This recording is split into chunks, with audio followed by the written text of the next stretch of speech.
राधे राधे दोस्तों, स्वागत है आपका धर्म पथा ज्ञान चैनल में। और आज हम इस वीडियो में जानेंगे नवरात्रि में क्यों किया जाता है कन्या पूजन, क्या है इसका महत्व, विधि और लाभ। इंद्रदेव ने भगवान ब्रह्मा से माता भगवती को प्रसन्न करने के लिए कोई उपाय पूछा था। उस दौरान ब्रह्मा देव ने इंद्र को बताया था कि देवी को प्रसन्न करने के लिए कुमारी कन्याओं का पूजन करे और उनको भोजन कराए। तभी से यह परंपरा चली आ रही है कि नवरात्रि के दौरान माता रानी को प्रसन्न करने के लिए कन्या पूजन कराया जाता है और उनको भोजन कराया जाता है, जिससे माता रानी प्रसन्न होती है।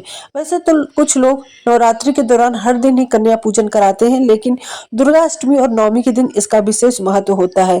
शास्त्रों में बताया गया कि इन दोनों दिनों के दौरान कन्याओं को भोजन कराने से माता रानी प्रसन्न होती है और यह भोजन माता रानी तक ही पहुंचता है। माता रानी की कृपा अपने भक्तों के परिवार पर बनी रहती है, जिससे उनके परिवार में सुख समृद्धि आती है। वहीं 1, 5, 7 या 9 कन्याओं को भोजन करवाने और पूजा करने के साथ एक छोटे लड़के को भी भोजन करवाना चाहिए। नवरात्रि में किस दिन करें कन्या पूजन। नवरात्रि के दौरान जो 8वां और 9वां नवरात्रि होता है, इन दोनों दिन कन्या पूजन किया जाता है। जो भक्त नवरात्रि रखते हैं वो 8वें दिन या कुछ लोग 9वें दिन भी कन्या पूजन कराते हैं।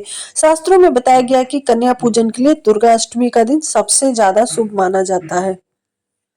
कन्या पूजन में क्यों बैठाते हैं एक लंगूर।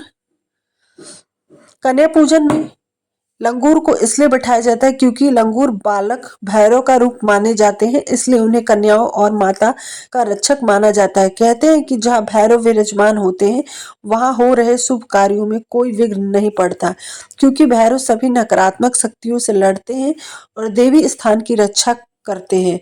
उनके मर्जी के बिना कोई भी देवी स्थान पर कदम नहीं रख सकता। कन्या पूजन में ना मिले कोई कन्या या बालक तो क्या करें। यदि आपको भी अगर कन्या पूजन के लिए लड़कियां नहीं मिले तो आप मंदिर या ऐसे किसी स्थान पर जा सकते हैं जहां जरूरतमंद या गरीबों के बच्चे मिल जाए। इन स्थानों पर जाकर लड़कियों को भोजन कराएं और दान दक्षिणा देकर कन्या पूजन संपन्न कर सकते हैं।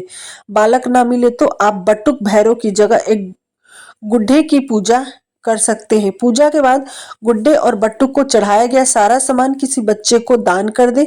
बटुक भैरव का प्रसाद आप कुत्ते को भी दे सकते हैं। इसका कारण है कि कुत्ता भैरव बाबा का वाहन माना जाता है। कन्या पूजन के लिए सामग्री सूची।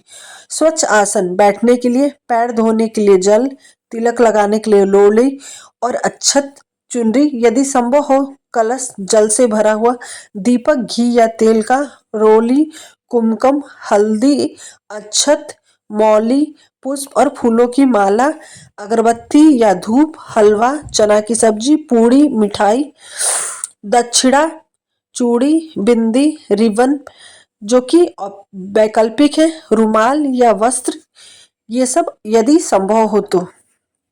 कन्या पूजा विधि। माँ दुर्गा को हलवा, चना और पूड़ी का भोग लगाया जाता है, लेकिन अगर आपका सामर्थ्य ना हो तो आप अपनी इच्छा अनुसार कन्या को भोजन कराएं।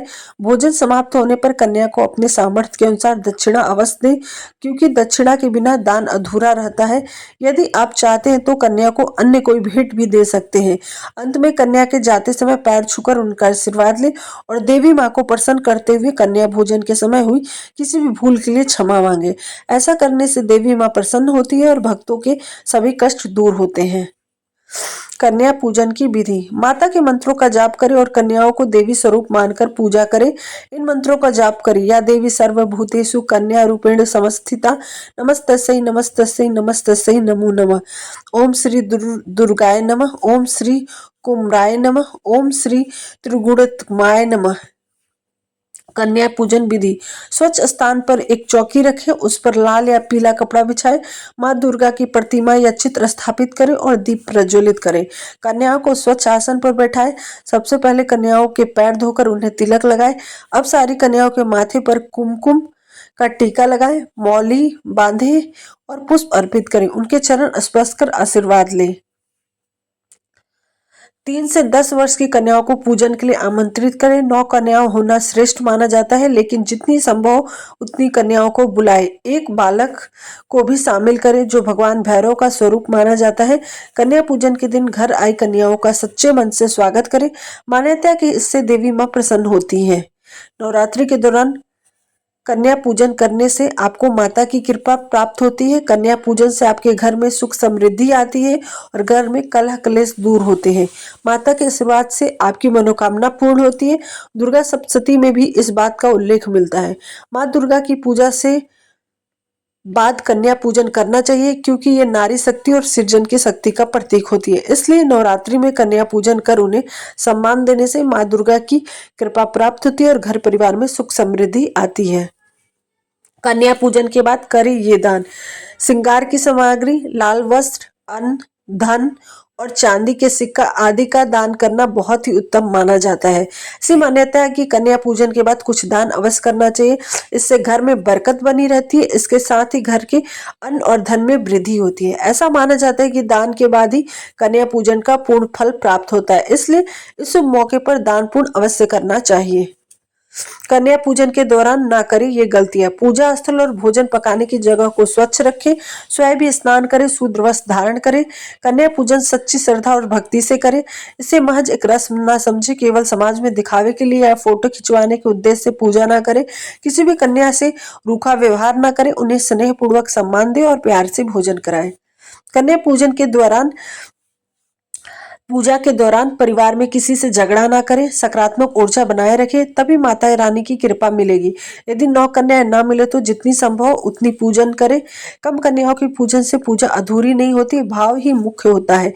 कन्याओं का तिलक दक्षिण दिशा की ओर मुख करके नहीं करना चाहिए। प्रसाद: हलवा, चना, पूड़ी ताजा और सात्विक बनाएं। बासी, खराब या बाजार का बना हुआ भोजन देने से बचें। पूजन के बाद कन्याओं को दक्षिणा, उपहार या वस्त्र देकर विदा करें। उन्हें प्रसाद अवश्य दें, चाहे वह छोटी मात्रा में ही क्यों ना हो। यदि कन्या पूजन कर रहे हो तो विधि पूर्वक पूरी श्रद्धा भाव से करें, केवल खाना पूर्ति के लिए अधूरी पूजा ना करें। कन्या पूजन के साथ एक बालक को भी भोजन कराएं, क्योंकि यह भगवान भैरव का प्रतीक होता है। कन्या पूजन में किसी भी जाति, वर्ग या समाज की कन्याओं का समान रूप से आदर दे। गरीब और जरूरतमंद कन्याओं को प्राथमिकता दे, इससे पूर्ण फल कई गुना बढ़ता है। कन्याओं को गलती से भी अपना पैर न छूने दे, यह बहुत बड़ा अपराध माना जाता है। कन्या पूजन के साथ एक बालक को भी भोजन कराएं, क्योंकि ये भगवान भैरव का प्रतीक होते हैं। अगर जानकारी आपको अच्छी लगी हो तो कमेंट में जय माता दी लिखना और ये जानकारी आगे भी शेयर करें, जिससे ज़्यादा से ज़्यादा लोगों को कन्या पूजन के बारे में पता चल सके।